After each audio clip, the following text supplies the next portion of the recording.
Hi, I'm Dr. Amber Reed from the School of Educational Leadership here at Indiana Wesleyan University, and I'm lead faculty of early childhood programs both in Indiana and in Ohio. Today I'm going to talk to you about an important tool that we use in both programs, and that is the teacher work sample. And the teacher work sample is important for a variety of reasons. Number one, it is the culminating activity or event that occurs during student teaching. And so this is something where they're going to plan and implement this larger unit. They're going to collect student data, analyze student learning, further their own professional development, and create plans for their professional growth. And so it is an important part of that culminating student teaching experience. It really is the primary grade or source for their grade, alongside just the hours and standard expectations of student teaching. Second of all, it's important because it is a piece that we collect data on for our national accrediting body, NAEYC.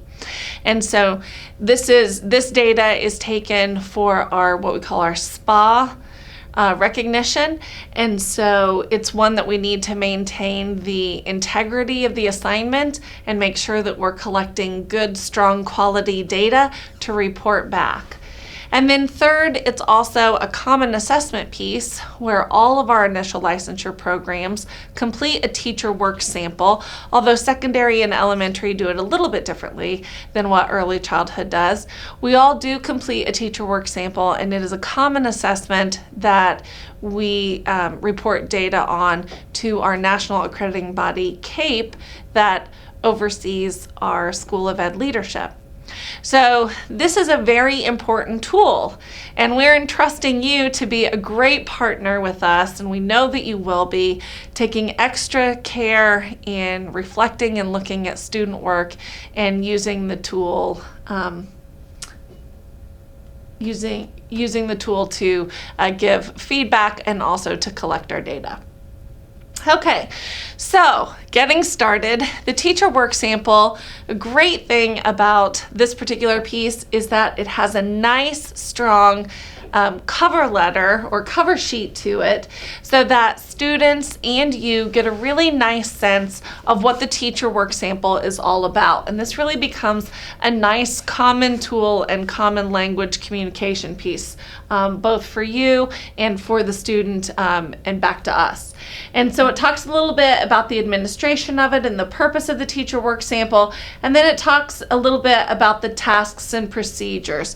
There'll be a design phase, there'll be an implementation phase, there'll be an assessment phase, an analysis phase, a reflection phase, and so it kind of moves through that a little bit here up in the tasks and procedures.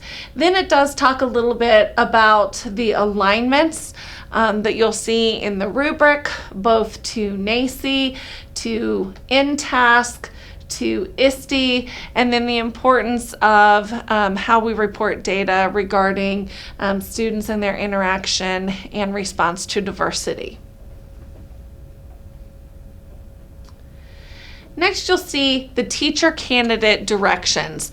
And this is a really important piece because it breaks down in each section the expectations and overview of each of the criteria in which they'll be scored on in the rubric. And so this really becomes the common communication tool that sets the stage for scoring for you and for students. So anytime that there's questions, you want to always send them back to the root of these directions, as well as the other supplemental materials regarding the project within the workshops. But in particular, this guide sheet tool and directions will be very important for them to always go back to as a frame of reference for their questions. And you'll see that each element from the scoring rubric is detailed here and given some context and some key elements that should be included in that section. Once we get to the rubric begins with section 1, which is a mission statement and teaching philosophy. Now, students, have a lot of ideas and they're excited and it's fresh and it's student teaching, and they have a tendency to want to throw in everything except for the kitchen sink. Everything they've learned over courses, now they want to throw it all in together. And sometimes that can work, and sometimes that could just make sort of a crowded project and a little bit of a mess. And so in the section of mission statement and teaching philosophy, what we're really looking for is a clear point of view, something where all of the puzzle pieces fit together in a nice, neat package. So if their philosophy is one of Reggio Emilia, then their mission statement should be aligned to that philosophy. Or if they're in a Montessori, or if it's a constructivist point of view, or whatever philosophy they choose to go with, Dewey, Waldorf. So we want to make sure that those align to the way that they're organizing their project, their beliefs, and then how they're going to approach the classroom with the learning. And so there may need to be a lot of guidance here to help students to be able to scale back some of their ideas and focus. Okay, section 2 is about contextual factors. And we know in early childhood that there's an emphasis on child development, family relationships, community partnerships. We want to understand the students in our care that we are charged with teaching. And so we do not take lightly the gathering of information about these contextual factors. So we want community, school, and classroom factors, student characteristics, anything that we know about the skills of the student's learning history. We want to understand any differentiation that is already going on in the room or that there are expectations of with IEPs and so forth, and what implications all of this information has in how they're approaching the project. We don't want them to simply collect this information and then go about however they wanted to look at the project. We want them to collect this information and then utilize it in their decision making. And so that should be very evident here in the implications for curriculum instruction and assessment row. Then we get into the learning goals. And here we have the framework of Bloom's taxonomy. Of course, in early childhood, there's always a focus on developmentally appropriate practices and how that balances with providing rich and meaningful content. Everything needs to be aligned to state standards, as well as students may choose to use like an ISTE international standard for students with use of technology.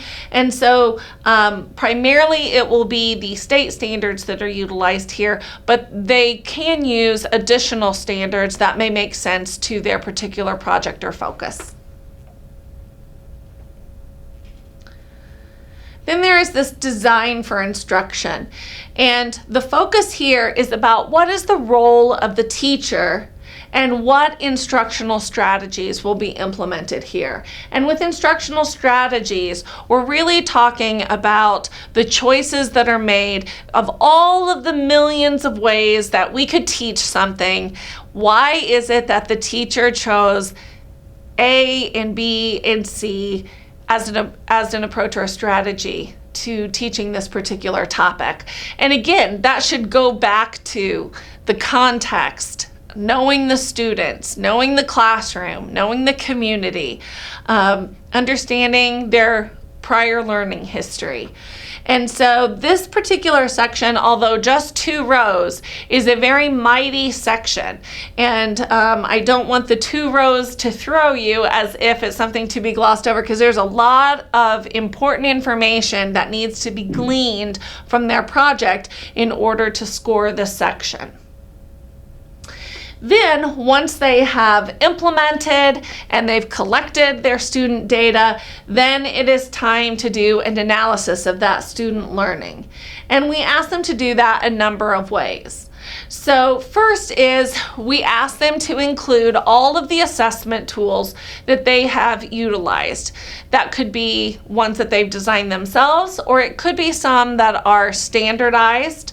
And then we ask them to look at their unit's learning goals and make sure that those are aligned to their assessment outcomes. And then we ask them to twofold look at the data. One in terms of quantitative, so of course they can do graphs and charts and percentages, and then also to capture that qualitative data that we know is so important in early childhood, even in that K1, 2, and 3 grade experience. And so all of those things that are unattainable, things like behaviors or frustrations or impromptu feedback from students. So all of those things can be captured there in the qualitative data. And then we ask that they have examples of student work to back up their claims. And so that is a piece that's really important in that as well. And then they take all of that and they do a nice piece of an analysis of the overall of student learning. Then at the end, there is this piece of professional reflection.